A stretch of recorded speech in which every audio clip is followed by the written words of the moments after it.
Hello friends, সবাইকে welcome জানাই নতুন একটি ভিডিওতে। এই মুহূর্তে যে গুরুত্বপূর্ণ আপডেটটির দিকে আমরা নজর রাখবো, বিগ ব্রেকিং নিউজের দিকে নজর রাখবো, সেটি হচ্ছে অযোগ্য শিক্ষকদের ডাক পড়লো সিবিআই তদন্তের। যারা দুর্নীতি করে চাকরি পেয়েছে তাদের সিবিআই তদন্তের চিঠি পাঠানো হলো। নবম, দশম, একাদশ, দ্বাদশ, গ্রুপ ডি, গ্রুপ সি বা ক্লার্কে নিয়োগ দুর্নীতি করে যারা চাকরি পেয়েছে তাদের বাড়িতে চিঠি পাঠানো হচ্ছে এবং তাদের হাজিরা দিতে হবে সিবিআই দপ্তরে। সেই সঙ্গে তাদের সমস্ত ডকুমেন্ট সাবমিট করতে হবে সিবিআই দপ্তরে। তদন্তের স্বার্থে সুপ্রিম কোর্টের নির্দেশের পরিপ্রেক্ষিতে এমনই স্টেপ নিয়েছে সিবিআই।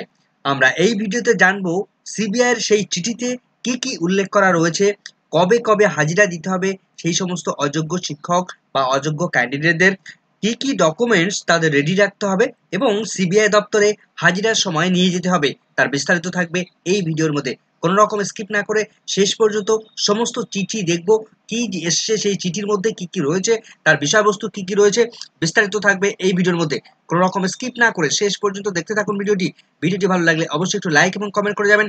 চ্যানেলটিতে নতুন হলে অবশ্যই একটু সাবস্ক্রাইব করে রাখার অনুরোধ রইল। পাশে থাকা বেল আইকনটি অবশ্যই অন করে রাখবেন পরবর্তী এই ধরনের আপডেট পাওয়ার জন্য। তো চলুন বন্ধুরা, ভিডিওটি শুরু করা যাক। গত 7ই মে 2024 তারিখে সুপ্রিম কোর্ট স্কুল সার্ভিস কমিশনের মাধ্যমে নিয়োগ হওয়া 4টি লেভেলের নবম, দশম, একাদশ, দ্বাদশ, গ্রুপ সি, গ্রুপ ডি এই 4টি লেভেলের 32,000 শিক্ষক এবং অশিক্ষক কর্মীর চাকরি বাতিলের কলকাতা হাইকোর্ট 32,000 যে চাকরি বাতিল করে দিয়েছিল তার উপর সম্পূর্ণভাবে স্থগিতাদেশ দিয়ে দেয় অন্তর্বর্তীকালীন।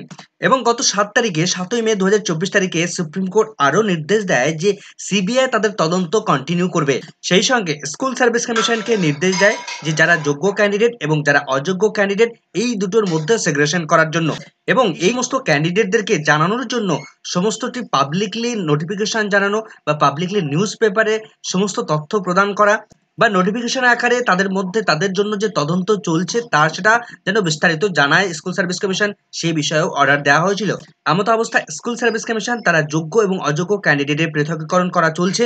অন্যদিকে সিবিআই তারা সমস্ত ক্যান্ডিডেটদেরকে ধরে ধরে তাদের সমস্ত কোয়ালিফিকেশন যাচাই করে দেখছে যে সেই ক্যান্ডিডেটটি যোগ্য ক্যান্ডিডেট কিনা। ফলে সেই সমস্ত অযোগ্য ক্যান্ডিডেটদের বাড়িতে চিঠি পাঠানো হচ্ছে এবং তাদের সমস্ত ডকুমেন্টস, সমস্ত কিছু প্রুফ নিয়ে সিবিআই দপ্তরে হাজিরা দেওয়ার নির্দেশ দিচ্ছেন, যাতে করে নিজের কি কি ডকুমেন্টস আছে সমস্ত কিছু প্রুফ দেখাতে পারে যে আপনি যোগ্য ক্যান্ডিডেট কিনা। যদি সেখানে দেখা যায় সেই ক্যান্ডিডেট অযোগ্য প্রমাণিত হচ্ছে তাহলে কিন্তু তার চাকরি বাতিল হওয়ার সম্ভাবনা রয়েছে, সুতরাং সে অযোগ্যের তালিকার মধ্যে চলে যাবে। তো এমনই চিঠি পাঠানো হচ্ছে প্রত্যেকটা অযোগ্য ক্যান্ডিডেটের বাড়িতে। সেই চিঠি আমরা দেখবো এখন। তো সরাসরি চলুন সেই চিঠির মধ্যে কি কি উল্লেখ করা রয়েছে এবং কি কি তথ্য, কি কি ডকুমেন্টস, কি কি সাপোর্টিং প্রুফ আপনাকে নিয়ে যেতে হবে বিস্তারিত দেখে নেব। তো যে নোটিশ পাঠানো হয়েছে সেই নোটিশের হেডলাইনটা দেখুন, notice US 91 CrPC and 160 CrPC. এই দুটো ধারার উপর বেস করে, এই যে 91 সিআরপিসি এবং 160 সিআরপিসি, এই দুটো ধারার উপর সিবিআই এই সমস্ত ক্যান্ডিডেটকে তাদের সিবিআই দপ্তরে ডেকে পাঠিয়েছে। এখন সিবিআই এর 91 সিআরপিসি অ্যাকশনটা কি, এই সেকশনটার মধ্যে কি রয়েছে? এখন এই 91 সিআরপিসিটা হলো the court to issue a সমন or a written order to produce a documents or other materials that is necessary for purpose of any investigation, any inquiry, any trial, any other legal proceedings। অর্থাৎ CBI এমন একটা পাওয়ার রয়েছে কোনো ক্যান্ডিডেটকে সমন পাঠানো বা কোনো একটা অর্ডার পাঠানো, সেখানে কোনো ব্যক্তির কি কি ডকুমেন্টস রয়েছে, কি কি মেটেরিয়ালস রয়েছে, সমস্ত ইনভেস্টিগেশন, সমস্ত এনকোয়ারি, সমস্ত ট্রায়াল, সমস্ত লিগ্যাল প্রসিডিং তারা এর মধ্যে করতে চায় বা তাদের করার অধিকার রয়েছে, পাওয়ার রয়েছে, সেই পাওয়ারটা তাদের মধ্যে রয়েছে।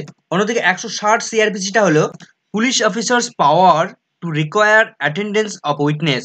অর্থাৎ এই সিবিআই অফিসারদের এমন পাওয়ার রয়েছে যে কোনো ক্যান্ডিডেটকে উইটনেস হিসেবে তারা সিবিআই দপ্তরে ডেকে পাঠাতে পারে। তো সেই কারণে এই সমস্ত ক্যান্ডিডেটদেরকে সিবিআই দপ্তরে অ্যাটেন্ডেন্স দিতে হবে, তাদের উইটনেস দিতে হবে এবং তার পাশাপাশি সমস্ত ডকুমেন্টস প্রডিউস করতে হবে সিবিআই দপ্তরে। তো এই চিঠিটা স্কুল সার্ভিস কমিশনের কোনো একজন অযোগ্য ক্যান্ডিডেটকে পাঠানো হয়েছে, অযোগ্য শিক্ষক বা অশিক্ষক কর্মীকে পাঠানো হয়েছে। তার ডিটেলস এখানে অ্যাড্রেসগুলো রয়েছে।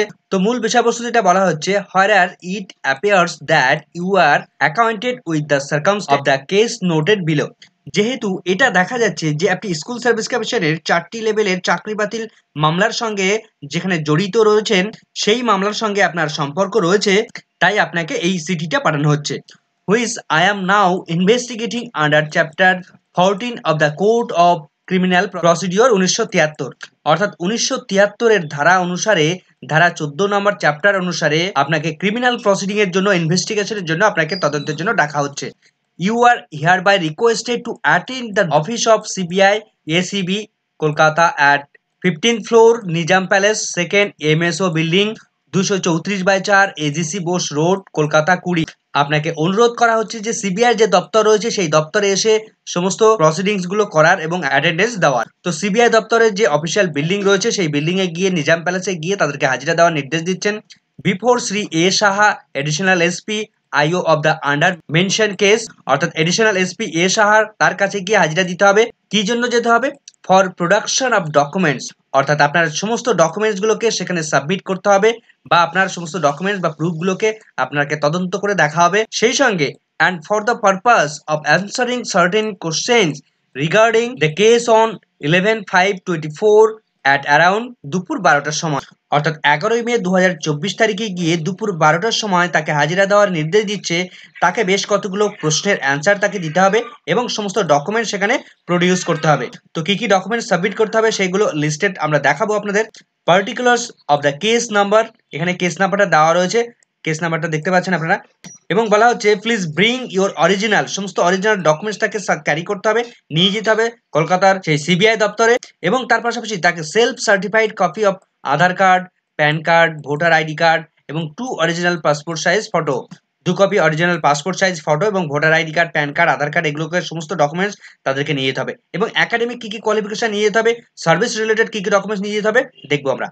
ডকুমেন্টস টু বি প্রডিউস, কোন কোন ডকুমেন্টস আপনাকে নিয়ে যেতে হবে, অরিজিনাল এবং তার জেরক্স কপি সমস্তটাই তাকে নিয়ে যেতে হবে এবং সেটাকে সেলফ সার্টিফাইড করতে হবে। তো এখানে দেখা যাচ্ছে টোটাল 8টা ডকুমেন্টস তাকে নিয়ে যেতে হবে। এখানে 1 নম্বরে দুটো লেখা রয়েছে 1 নম্বরকে, তো টোটাল 8টা ডকুমেন্টস তাকে নিয়ে যেতে হবে। তো প্রথমে যেটা উল্লেখ রয়েছে, original admit card issued by West Bengal school service commission in 2016 for the post of assistant teacher for 9-10, অর্থাৎ যে শিক্ষককে সমন পাঠানো হয়েছে, এই চিঠি পাঠানো হয়েছে, সেই শিক্ষক নবম দশমের শিক্ষক। তিনি 2016 সালে স্কুল সার্ভিস কমিশনের সে পরীক্ষায় বসেছিলেন, সেই পরীক্ষার অরিজিনাল অ্যাডমিট কার্ড তাকে নিয়ে যেতে হবে। তার পাশাপাশি তাকে নিয়ে যেতে হবে copy of summary of written result, written রেজাল্টের লিখিত পরীক্ষায় তিনি কত পেয়েছিলেন, অর্থাৎ স্কুল সার্ভিস কমিশন বিভিন্ন সময় তাদের ওয়েবসাইটে কত কি দেখিয়েছিল তার রেজাল্ট তাকে নিয়ে যেতে হবে। এই রেজাল্টের সঙ্গে সিবিআই তারা কিন্তু তাদের ওএমআর শিট ম্যাচ করে দেখবে যে তার ওএমআর ফাঁকা রয়েছে কিনা। যদি ফাঁকা থেকে থাকে এবং তাকে যদি ফুল মার্কস দেওয়া হয় তাহলে কিন্তু সেখানেই তিনি ধরা পড়ে যাবেন তিনি অযোগ্য ক্যান্ডিডেট, তখনই কিন্তু তিনি বাতিলের খাতায় নাম চলে যাবে তার। 3 নম্বরে যেটা বলা হচ্ছে summary of result issued by the commission showing the result status and direction for attending interview or physical verification, অর্থাৎ আপনি যে ইন্টারভিউ অ্যাটেন্ড করেছেন বা ফিজিক্যাল ভেরিফিকেশন করিয়েছিলেন তার প্রুফ আপনাকে দেখাতে হবে, অর্থাৎ ইন্টারভিউ কল লেটার বা ভেরিফিকেশনের জন্য কল লেটার আপনাকে দেখাতে হবে।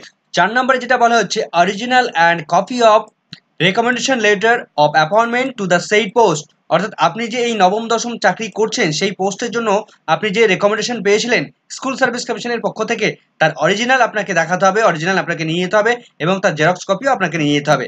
5 নম্বরে যেটা বলা হচ্ছে original and copy of appointment letter issued by West Bengal board of secondary education, অর্থাৎ মধ্যশিক্ষা পর্ষদের তরফ থেকে যে অ্যাপয়েন্টমেন্ট লেটার ইস্যু করা হয়েছিল তার অরিজিনাল অ্যাপয়েন্টমেন্ট লেটার এবং তার জেরক্স কপিও আপনাকে নিয়ে যেতে হবে।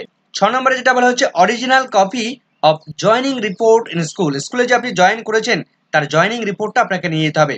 7 নম্বরে যেটা বলা হচ্ছে original and copy of approval letter issued by district inspector of schools, অর্থাৎ ডিআই আপনাকে যে অ্যাপ্রুভাল দিয়েছিল অ্যাপ্রুভাল লেটার সেই লেটারটা অরিজিনাল আপনাকে নিয়ে যেতে হবে এবং তার জেরক্স কপি আপনাকে নিয়ে যেতে হবে। তার পাশাপাশি 8 নম্বরে যেটা বলা হচ্ছে original and copy of salary statement of salary receive from school, অর্থাৎ আপনি যে স্কুল থেকে স্যালারি পাচ্ছেন তার অরিজিনাল কোন একটি প্রুফ আপনাকে নিয়ে যেতে হবে এবং তার জেরক্স কপি আপনাকে নিয়ে যেতে হবে।